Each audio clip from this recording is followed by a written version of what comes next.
ہمارے ملک کا اصل مسئلہ یہ پولیٹیکل گورنمنٹس اور ان کی چینجنگ کا نہیں ہے. ہمارے ملک کا اصل مسئلہ یہ کرپٹ سسٹم ہے. جب ہم بات کرتے ہیں نا کرپٹ سسٹم کی، سب سے پہلے جو سسٹم کی خرابی جس کو میں سمجھتا ہوں جو دور ہونی چاہیے، جو پہلا سسٹم خراب ہے اور جو خرابی کی جڑ ہے، جہاں سے خرابیاں پیدا ہوتی ہیں، وہ ہے ہمارا الیکٹورل سسٹم.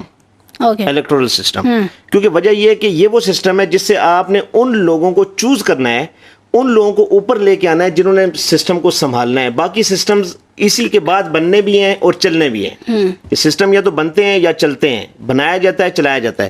اس کی ابتدا آپ کا الیکٹورل سسٹم ہے. اور پاکستان کا جو الیکٹورل سسٹم ہے، اس کو کہتے ہیں فرسٹ پاس دی پوسٹ سسٹم. میری اس سبجیکٹ پہ کافی سٹڈی ہے. یہ سسٹم بیسیکلی پاکستان کے موجودہ حالات کے مطابق 100% اس کو ہمارے سسٹم کو سوٹ نہیں کرتا. اور یہ سسٹم وہ سسٹم ہے کہ جو کانسٹیچوئنسی بیسڈ پولیٹکس کو بیسیکلی فروغ دیتا ہے. اور پھر یہ کانسٹیچوئنسیز میں پورا ملک بٹا ہوا ہے، اور ان کانسٹیچوئنسیز کے اوپر مخصوص لوگ ہیں جو قابض ہیں. وہاں پر آپ کو کبھی بھی کمپیٹنٹ، آنیسٹ اور ایماندار اہل آدمی اس کانسٹیچوئنسی میں اوپر نہیں آ سکتا اس سسٹم کے تھرو. اگر آپ یہ چاہتے ہیں کہ آپ کے ملک کو، کیونکہ ملک چلانے کے لیے ایماندار اور باصلاحیت لوگ چاہیے، اس پہ تو ہمارا سب کا اتفاق ہے نا، ہم سب میں سے کوئی اس کو ڈس ایگری نہیں کرے گا. اگر آپ چاہتے ہیں کہ ایماندار اور اہل، کیونکہ اگر خالی ایماندار ہوگا اہل نہیں ہوگا تب بھی کام نہیں چلے گا، اور اگر اہل ہوگا ایماندار نہیں ہوگا، آنیسٹ نہیں ہوگا تو تب بھی کام نہیں چلے گا. اگر ہم یہ چاہتے ہیں کہ آنیسٹ اینڈ کمپیٹنٹ، ان دو کوالٹیز پر مشتمل لوگ اوپر آئیں، تو ہمیں سب سے پہلے الیکٹورل سسٹم کو چینج کرنا پڑے گا، اور ایسا الیکٹورل سسٹم لانا پڑے گا جو ایسے لوگوں کو اوپر لانے کا باعث بن سکے. اس کے لیے ویسٹ کو اگر آپ سٹڈی کریں، میں نے کافی ملکوں کے الیکٹورل سسٹمز کو سٹڈی کیا، تو دنیا میں جو بیسٹ سسٹم اس وقت پریکٹس میں ہے وہ ہے آپ کا اس کو پروپورشنل ریپرزنٹیشن کہتے ہیں. پروپورشنل ریپرزنٹیشن میں ایک پرابلم آتی ہے، میں اس کا ذکر یہاں پہ کر دیتا ہوں. وہ پرابلم یہ آتی ہے کہ ایک ہنگ پارلیمنٹ وجود میں آ جاتی ہے، چونکہ پرسنٹیج سوسائٹی ڈیوائیڈ ہے، پولیٹیکل ڈویژن ہے، اور ہماری سوسائٹی زیادہ ڈیوائیڈ ہے. اس میں ایتھنک بھی ہے، اس میں ریلیجس بھی ہے، there are so many divides.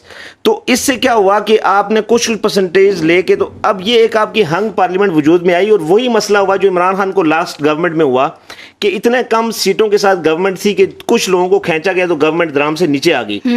Us proportional representation کے اندر ہنگ پارلیمنٹ والے ایشو کو ایک یونان نے اور کچھ ملکوں نے ایڈریس کیا. کیسے ایڈریس کیا؟ انہوں نے یہ کہا کہ جو پارٹی میجورٹی ووٹ لے گی، میجورٹی سے مراد یہ ہے کہ جس نے سب سے زیادہ لیے، 30% لے، انہوں نے کہا جی کہ ہماری ٹوٹل اسمبلی کے اندر لیٹس سپوز 300 سیٹس ہیں، تو اس میں سے جو جیتے گا اس کو اس کی پرسنٹیج کے مطابق سیٹس دی جائیں گی، پلس اس کو 50 ریزرو سیٹس بھی اسی کو دے دی جائیں گی ایکسٹرا. اچھا، یہ 50 ریزرو سیٹس دینے کا مقصد یہ ہے کہ وہ اسمبلی کے اندر کلیئر میجورٹی کے ساتھ بیٹھے. بالکل ٹھیک. جب کلیئر میجورٹی کے ساتھ بیٹھے گا تو وہ بلیک میل نہیں ہوگا، وہ نہ تو اپنے اتحادیوں سے بلیک میل ہوگا اور نہ اپنے ہی امیدواروں کے ہاتھوں. جس سسٹم کی ہم بات کرتے ہیں وہ آٹومیٹکلی کلیئر ہوتا جائے گا. اچھا مجھے یہ بتائیں، میں نے آپ کو ابھی تک ٹوکا نہیں. جی. جب آپ ایک سٹیبل گورنمنٹ لے کے آتے ہیں، وجود میں آتی ہے، تو وہ فیصلوں میں آزاد ہوتی ہے. اچھا، اب یہ ہوتا ہے کہ وہ 5 سال بعد اس کو، یعنی 3 سال 5 سال اس کو آپ اکاؤنٹیبل ڈکلیئر کر سکتے ہیں. اب یہاں پہ کیا ہوتا ہے، خان صاحب کی پرفارمنس بڑی کچھ ایریاز میں بڑی پور جا رہی تھی، لیکن اس سیاسی شہادت نے ان کو وہ عروج بخشا کہ جو عروج ادروائز ان کو کئی سالوں کی محنت سے نہ ملنا تھا، یا کبھی نہ ملنی تھی، تو اب سیاسی شہادت نے اس کو عروج دے دیا. اب یہ جو مسئلہ ہے یہ پاکستان میں آ کر سیاسی جماعتوں کو دوبارہ سے زندہ کر دیتا ہے. سیاسی جماعت کا احتساب ہو ہی نہیں سکتا. احتساب وہ ہوتا ہے جو عوام کرتی ہے ووٹ کے ذریعے. اب وہ احتساب کیسے ہو کہ کوئی ہر بندہ کہتا ہے جی مجھے تو ٹائم ہی پورا نہیں ملا، میری یہ پالیسی رک گئی، مجھے یہاں پہ روک دیا گیا، مجھے شہید کر دیا گیا، مجھے کیوں نکالا. یہاں پر آ کر ہمارا سسٹم جو ہے نا وہ ڈی ریل ہو جاتا ہے. تو میں یہ سمجھتا ہوں کہ یہ جتنا ایشوز ہیں، اب یہ مہنگائی اپنے عروج پہ ہے، میں یہ سمجھتا ہوں کہ آج بھی قوم کو اس نظریے کو سمجھنے کی ضرورت ہے کہ we have to change this corrupt system. جب تک یہ کرپٹ سسٹم چینج نہیں ہوگا، ہمارے ملک میں تبدیلی کا پہلا قدم بھی نہیں رکھا جا سکتا. اسفر صاحب، we have to change this system, but how we can change this system؟ اچھا دیکھیے، اس میں یہ ہے کہ متناسب نمائندگی میں نا ناظرین کو سمجھانے کے لیے سادے لفظوں میں بات کرتے ہیں. 1 لاکھ ووٹر ہے جی، فار ایگزامپل 40 اے نے لیے، 30 بی نے لیے، 30 سی نے لیے. ہمارا نظام کیا کہتا ہے کہ جس نے 40,000 ووٹ لیے وہ حکومت بنائے, ظاہری بات ہے زیادہ ووٹ لیے.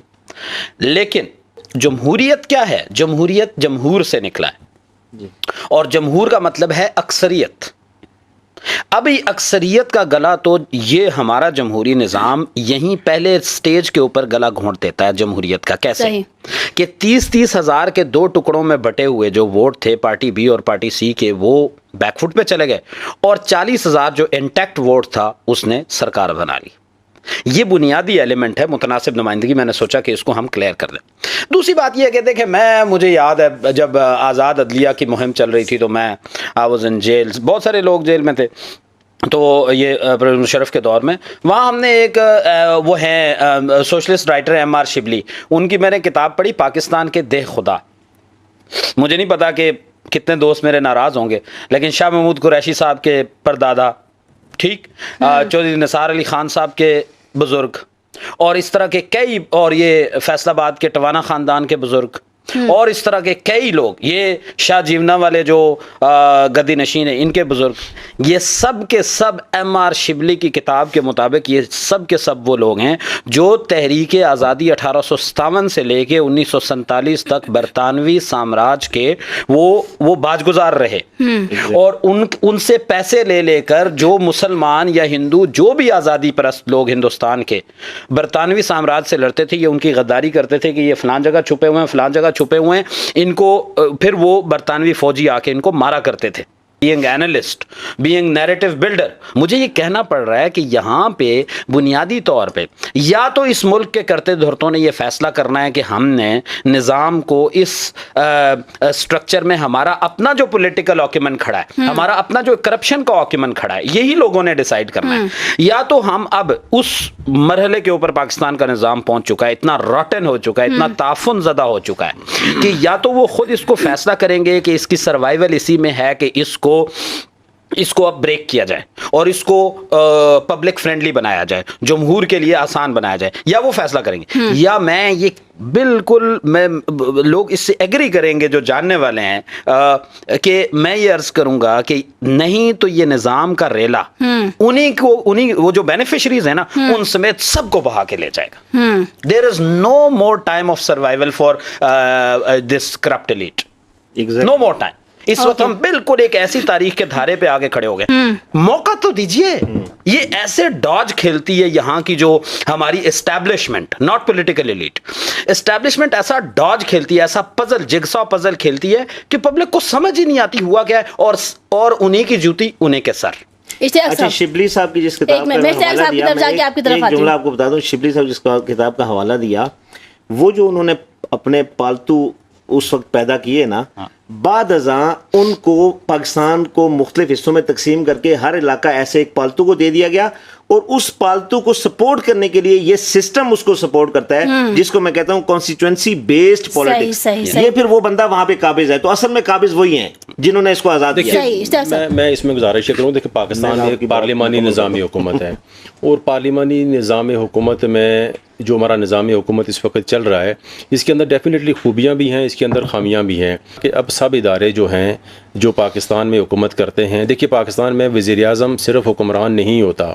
پاکستان میں جتنے بھی وہ ادارے, جو لوگ جو اقتدار کے اندر شامل ہوتے ہیں, جو پاور شیئرنگ کرتے ہیں, جو بیٹھ کے فیصلے کرتے ہیں, ان سب کو اب یہ سوچنا پڑے گا, ان کو یہ فیصلہ کرنا پڑے گا کہ عوام مزید قربانی دینے کی نہ متحمل ہے نہ موڈ میں ہے. جو بات میرے بھائی نے کی وہ بات بالکل درست ہے. دیکھیے عوام کو جو ہے نا اس وقت اپنے سیاسی شعور کو مزید اجاگر کرنے کی ضرورت ہے, معاملات کو سمجھنے کی ضرورت ہے, اور جو بندہ جس پولیٹیکل پارٹی کے ساتھ ہے وہ وہاں پہ اس کی جو ہے نا وہ مریدی میں نہ آ جائے. بدقسمتی سے اس وقت مسلم لیگ نون کا ووٹر پوری طرح اپنی قیادت کے ساتھ ہے, پی ٹی آئی کا ووٹر پوری طرح اپنی قیادت کے ساتھ ہے. یہ جو یس سر والی سیاست ہے, میاں صاحب ہر صورت میں زندہ باد, خان صاحب ہر صورت میں زندہ باد, ہر صورت میں زندہ ہے, نہیں ہونی چاہیے. پولیٹیکل کلاس کو اور لوگوں کو اپنی پارٹی پہ اصلاحی تنقید کرنی چاہیے تاکہ پولیٹیکل پارٹیز جو ہیں ان کے قائدین ڈیلیور کریں. بہت زبردست بات کہی ہے اظہر صاحب. میں ایکچولی اشتیاق وائس صاحب کی ایک بات کو سے تھوڑا سا وہ آگے چلتا ہوں. انہوں نے کہا جی پارلیمانی نظام, تو ایک چیز کو کلیئر کریں, پارلیمانی نظام ہو یا پریزیڈنشل سسٹم ہو, یا آپ ان دونوں کی کمبینیشن سے کوئی ایک نیا اکارڈنگ ٹو